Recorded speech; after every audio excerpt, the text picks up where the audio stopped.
It is said that God and the world are ancient, eternal. When I was not, I did not know about this eternal world and God. When I was not, they did not exist. Take the example of the dream world. In the dream world, I see a great spectacle of old castles, ancient monuments, but my dream is very fresh and new. I have the dream for the moment only, so how can the spectacle be ancient? Similarly, this is also for the moment. So long as the beingness is there, the world is there. Without my beingness, there is no world. I believe that you are listening to my talks and understanding properly. If that be so, why should you have any fear of death? Finally, what is death? This body is like a lamp with fuel, and the wick is a flame with beingness. You know that when the fuel is exhausted, the flame will disappear. The I amness will disappear. My guru told me to be one with that beingness, and when you are one with it, that very principle will disclose to you all the mysteries of this beingness, and in that process you will transcend it. But be very humble, be very devoted. This beingness, thoughts, personality, even my coming here is a mere accident. There's no reason. Is that correct? Yes, whatever is supposedly happening is an illusion. Nothing is really happening because the basic concept beingness is itself an illusion. When you escape this body-mind state, you are the manifest beingness. But in that manifest state, you transcend beingness also. In realizing that you are the manifest, you escape beingness. You are almost in being and no being beyond that. Then you are nothing, the final stage. Who is there to say that? Who will say that he is not there? And with what? The flame of beingness and the Brahma aperture. What is one to do when one feels it? Is one to ignore it or to concentrate on it? Merely watch these experiences. Simply watch all that you see. Be aware. The beingness, the I am, is merely an instrument. It is not you. It is an instrument of knowledge. And that great instrument of knowledge is called God, which is the quality of the food essence. Out of that alone you will be able to see everything else. Did I understand that you are not to flow with the beingness and enjoy it? You pull back and watch? Even if you flow with it, you are separate. You might be able to see yourself enjoying also, but still you are the watchdog, not the participant. You must remember that these experiences are due to your beingness. Beingness is only your quality and not you. You might even see that your body is lying dead there, and it is a part of beingness. But you are not that. That you must realize and watch and see. What are you now, and what would you like to be? I would like to enjoy the all-pervading, to be one with it. Who is it that wants to become one with the all-pervading principle? First of all, get rid of that you. This is the place where all your hopes, expectations, and desires are completely dissolved, annihilated. At that stage, what is left of you? You dabble in many concepts. So long as we are one with that beingness, we would always like to have some very high concepts about ourselves. Once the body comes to an end, it mixes with the elements, the vital breath mixes with the air, and the consciousness mixes with the universal consciousness. Thereupon, the consciousness which was subject to the three gunas in the body becomes free of them, becomes nirguna. The idea of rebirth is a concept, because for something to be reborn, something has to die. What is dead? Nothing is dead. Who is to be reborn? No one was born. Whatever education you have received has been on the basis of the body-mind. So whatever concepts you have will only remain concepts.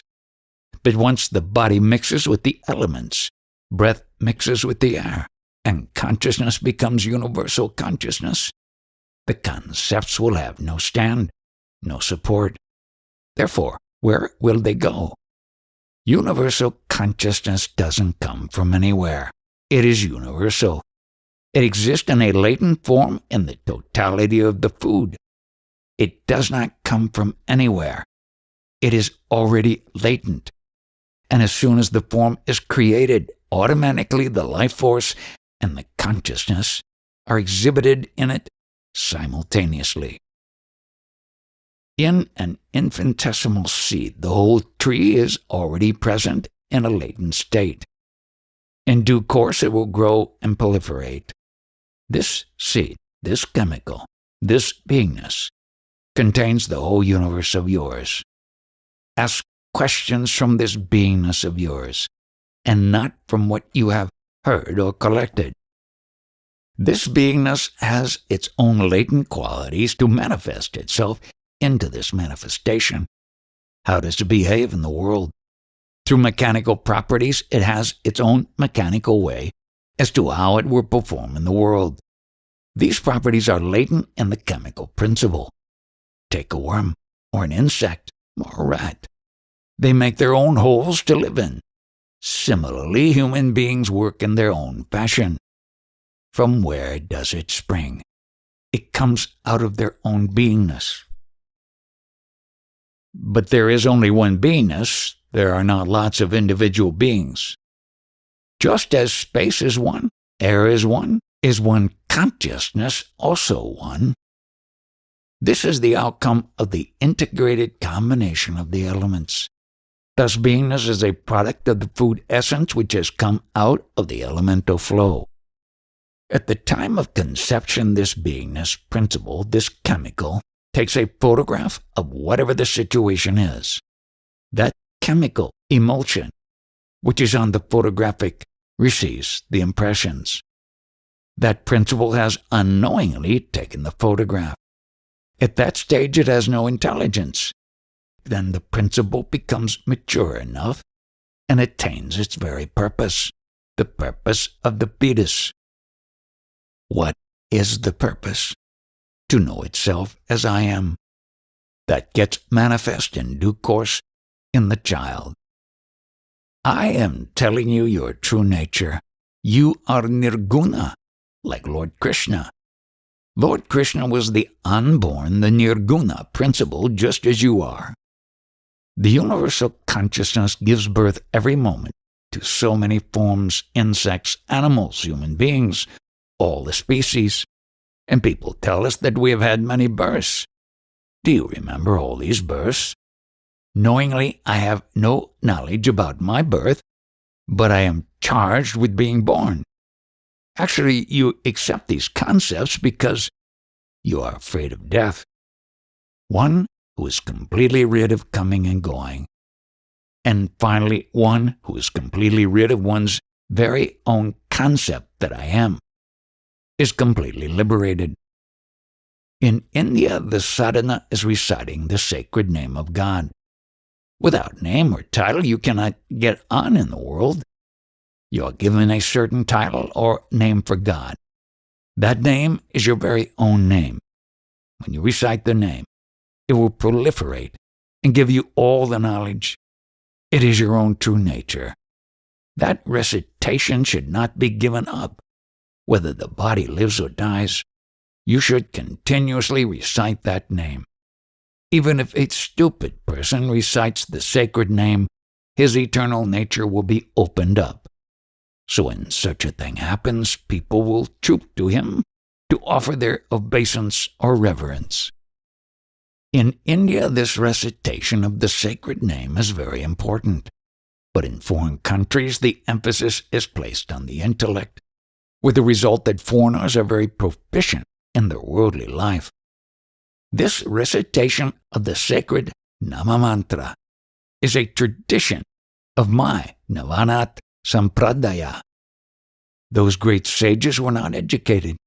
They were rather naive persons. Nevertheless, they attained the highest.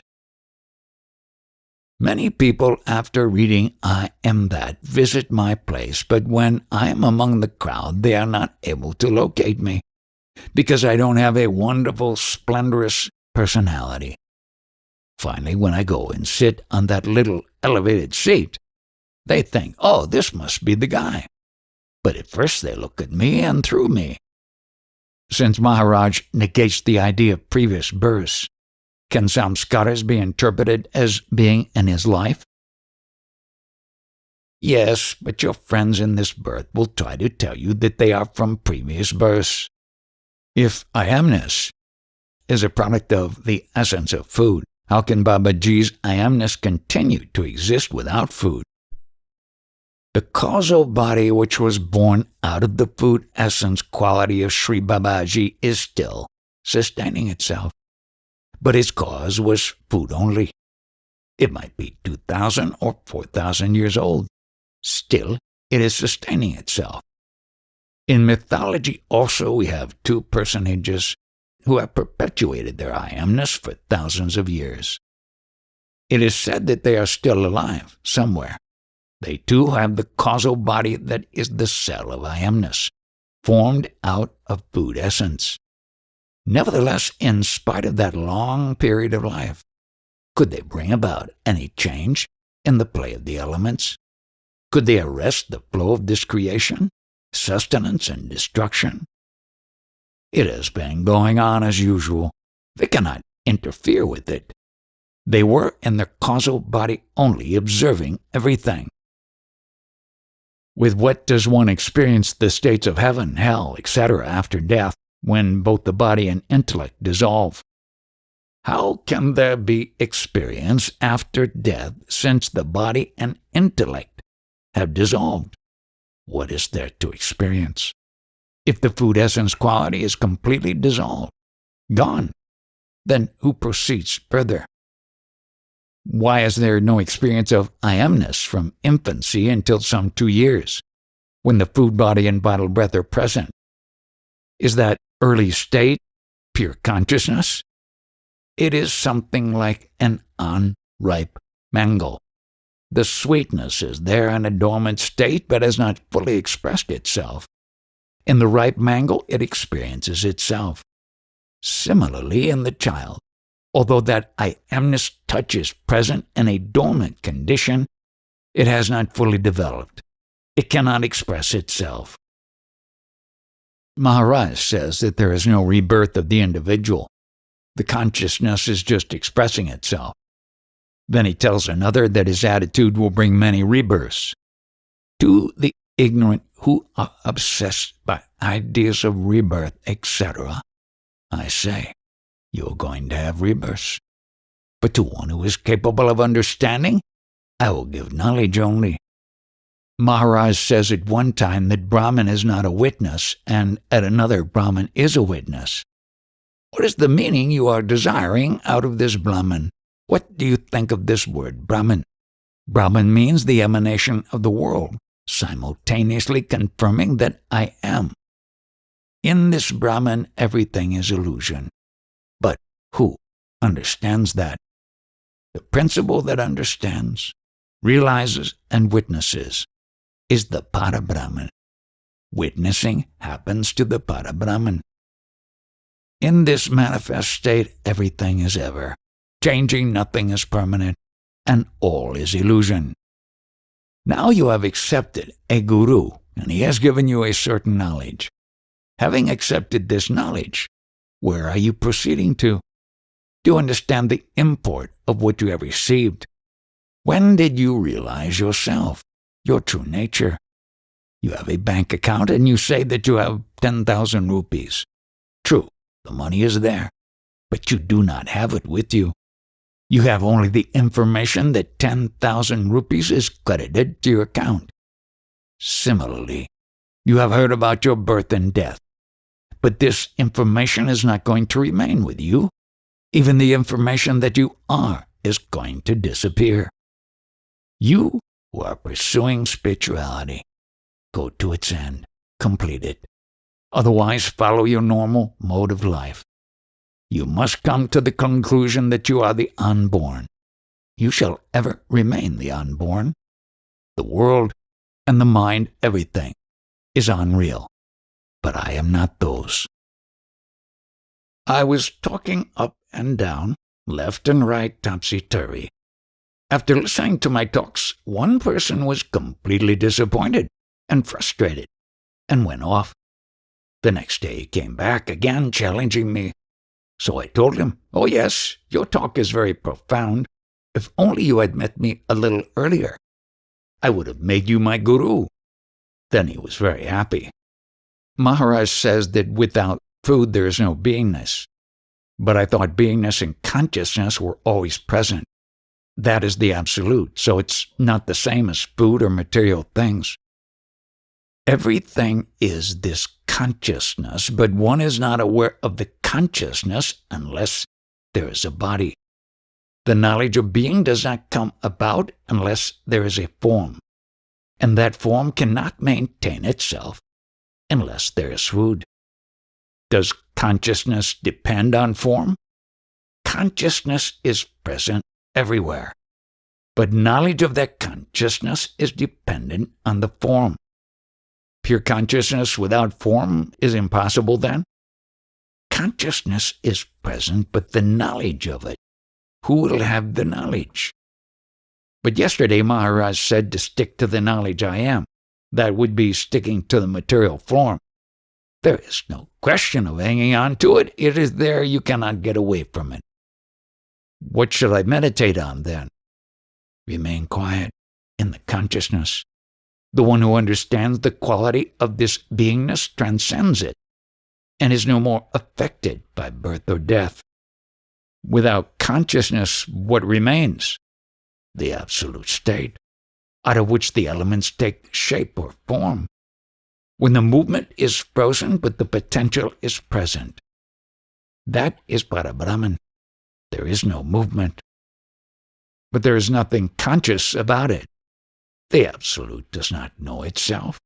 Without the aid of the food essence, body, consciousness does not know itself. Nobody knows himself without the food essence body. Maharaj is in the absolute state, so is he not aware of himself? I know that state forever.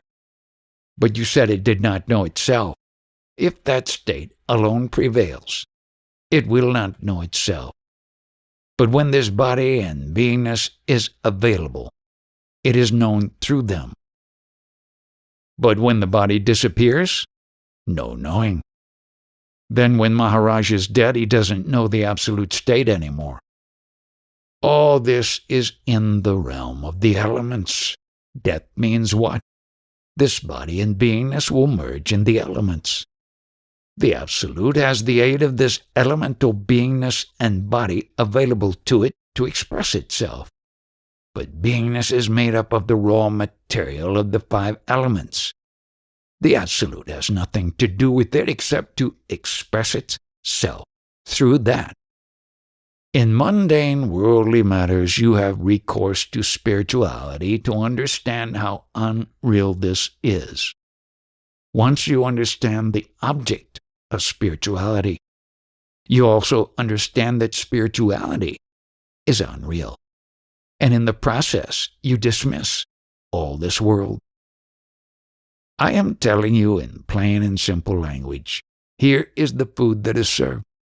In that food, this I amness is in a dormant condition. It only peeks out when it has a body. Unfortunately, you are trying to identify with this food product. Therefore, the trouble starts. If Maharaj goes for a walk and stumbles over both a rock and a crippled beggar boy, are they the same to him? About what would I make a difference? Who are you calling a rock and a boy? I am not an individual. What is your question? Then Maharaj would not be concerned. The point which you must understand is that there is no individual personality.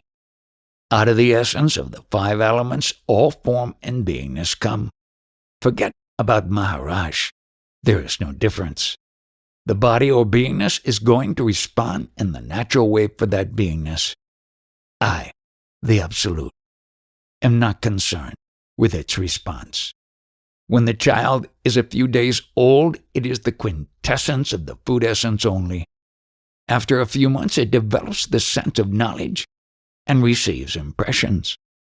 Those impressions are registered like a photograph in that chemical. Then the 5 senses of action also do their part and receive more impressions. Later on, the reactions take place accordingly. Is it a law? Must it happen this way? All this play is mechanical, a part of the chemical. Birth means the formation of that chemical. The quintessence of the food body is the chemical, which is necessary for the consciousness to appear to feel, I am. Do you understand? I understand now, but I think Maharaj must be joking. He says he sees no difference between the stone and the beggar boy. Yet he spends hours and hours teaching stupid people, and there are bhajans day after day after day, with no vacation. But he says it happens. I think he must be joking. This is all a joke. Translator. That I am quality in Maharaj is suffering at seeing the ignorance of others. The quality of his beingness likes to help others. He does not like to see the suffering born out of ignorance. Why not? Because the beingness will act according to its own nature. That is its nature. That's rather queer. Most people or their chemicals simply want to serve themselves. But his chemicals are so special that they want to help others. That by which you know you are is due to what? Body consciousness, the chemicals, etc. You are not focusing your attention on that beingness principle. Just be there. In that beingness, everything is happening. But you, the Absolute, are not that. You will understand gradually. I know I am not my finger, but I would not bite it off. Don't take any action. Understand. You are again trying to act as an individual. To understand what I am telling you, it is imperative that you have recourse to meditation. Don't be carried away by concepts. Just dwell in the quietude